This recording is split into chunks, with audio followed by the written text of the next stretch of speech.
Today, we're taking your favorite childhood characters and recasting them into psychological thrillers. That's right, your beloved childhood memories are now the next stars of your worst nightmares.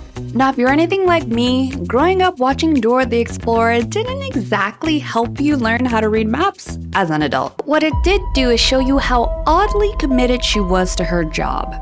Like, weirdly. What if that's because that's all she actually remembers? In today's experiment, we're going to sever Dora. Let's start with this cute picture of Dora. We're going to be putting her in a suit. Let's use her suit for corporate work, so I'll use this suit and trade her head for Dora's and place that right here. She looks kind of buff. Let's distort her. Now I'll make a selection to color match her neck because that would be nice. I want to use inspiration from the original Sever poster and put her work inside of her head. Let's start with boots and make sure he actually has some with generative fill. We'll add in her backpack and map and swipe her as he was my favorite. Oh, he's so mischievous. I want to block out her eyes as if her friends in her head are all she can actually see. Play with the blending modes and clean it up a bit. There we go.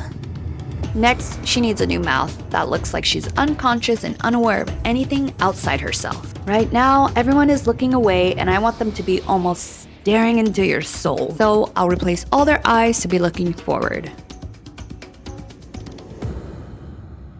Now, she really needs to look like she belongs in an office, so let's give her a blue suit like in the show. And this ring will really make it look like her head is open.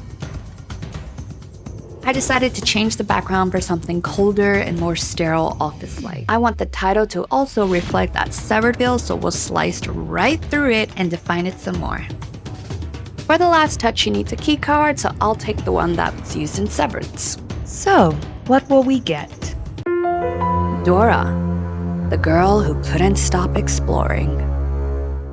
It's prom night, and tonight we're changing Elsa's name to Carrie. Instead of using her powers for good, she used them for revenge because she never let it go. Would you believe me if I said I've never actually seen the film Frozen?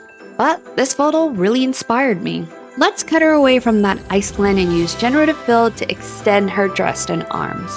Now warning, I get some crazy iterations. Like this.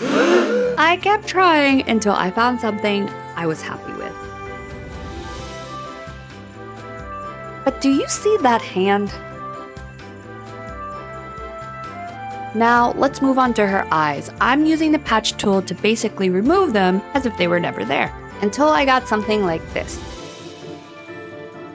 I'm going to use these eyes. So far, she's looking like Batman, but trust the process. I played with the blending levels until I finally got something like this. I want the background to look something like this version of the poster, and so I just went with a plain black background. And now for the part I'm sure you've all been waiting for, the blood.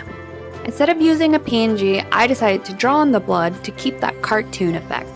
I spent way longer than I imagined, but it came out how I envisioned. I switched between dark and light reds until I'm happy with the madness. Final reveal in a moment. Now we need some finishing touches, such as jagged icicles, well, covered in blood. For the title, I want her identity to be the forefront, just like in Carrie, so we're calling this Elsa. Adding in a few more icy elements with a clipping mask, and here she is. Can we give this Ice Queen some fire rage? Elsa. She's not letting it go. This time. Despicably cute. That's a tongue twister. Despicably cute, undeniably funny. But what if the minions weren't just loyal? In today's experiment, we're dropping these banana-loving sidekicks into cornfields. Welcome to Children of the Corn, Minion Edition. I know I want to use Bob and Kevin as the main characters, and Stuart is going to be the star of the show. Yes, I had to look up their names. I want his eye to be in the center, so we'll move it over. I found this image from Children of the Corn and knew he needed this hat. As I'm cleaning it up, the side parts look like sideburns, so why not add those in? Now, Bob looks too friendly, so we're going to give him a crooked smile instead. I also want him to have more of a glare like Kevin, so we're gonna steal his eyelids.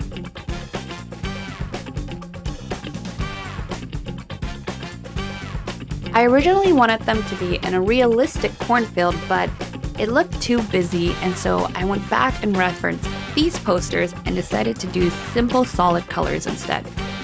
Here's our corn stalks, and now we add in the characters. I want them to look ominous and guarded. I decided they're going to be red instead of yellow. Usually the minions travel in packs, so we're going to make sure they have a large group to back each other up. Adding in some finishing fruit, I guess red is the new yellow. Ladies and gentlemen, I present to you Children of the Banana.